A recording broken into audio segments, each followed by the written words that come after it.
Hey, we're in South Salt Lake. Murray's a new beekeeper. This was her first winter. Looks like she made it. She's got a beautiful yard, lots of fruit trees blooming. She started with the nuke, and it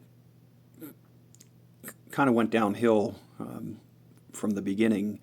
She was concerned and called for an inspection, and from what I could tell, the colony was healthy, but there wasn't a lot of brood.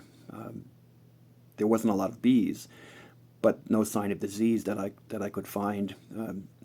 So my recommendation was to just add a frame of brood to kind of get them kick-started and get them over the hump.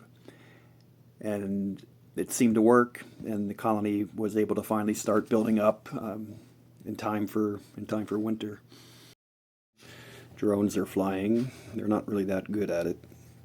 Um, Springtime, it's the easiest time of year to spot a healthy or sick colony. It's a lot more difficult midsummer onwards when the colony is already declining, and it's hard to tell if the population loss is part of the normal sequence or if there's something wrong. But in the springtime, it's a lot more clear. I mean, colonies, they're either on it. I mean, they're either taking off now, or they're not, and it's very easy to see the difference. This colony's obviously healthy right now, anyway, but it doesn't mean there won't be problems down the road. K-wing, like many honeybee disease symptoms, is non-specific. So symptoms in honeybees tend to overlap.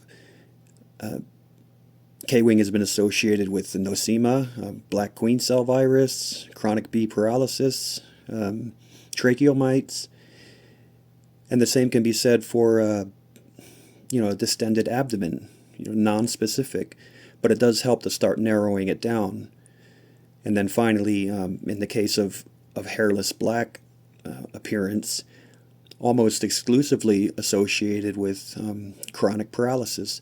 So through a process of deduction, we can make a pretty good judgment about what's happening here. Finding one bee with these symptoms, or even several bees, is not a big deal.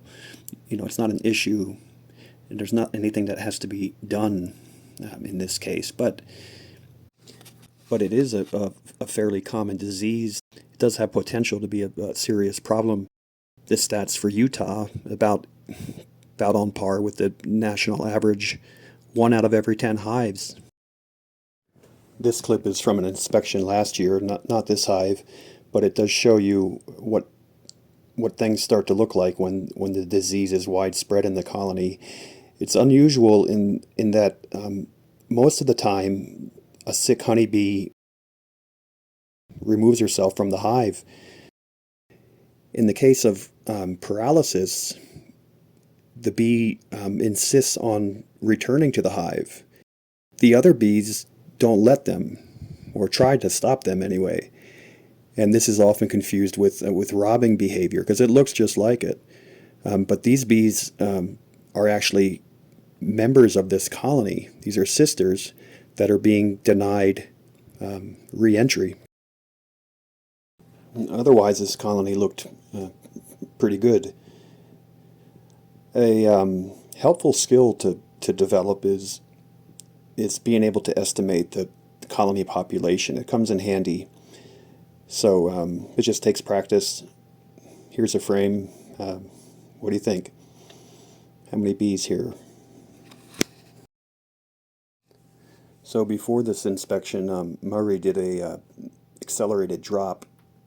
She vaped the hive and then counted mites on the bottom board for the next 72 hours, which is about the total mite drop. I mean, they'll drop beyond 3 days, but most of the drop happens in those first 3 days.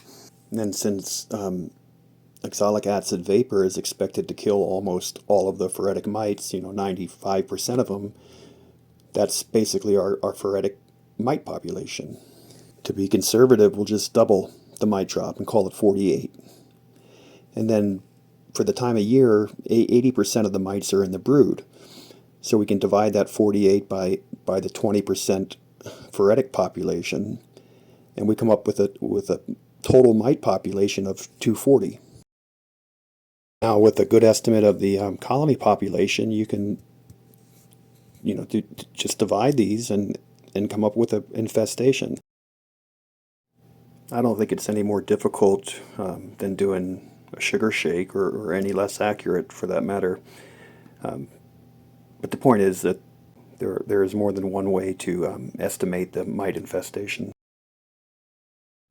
We checked for swarm cells but didn't find any. And that was it.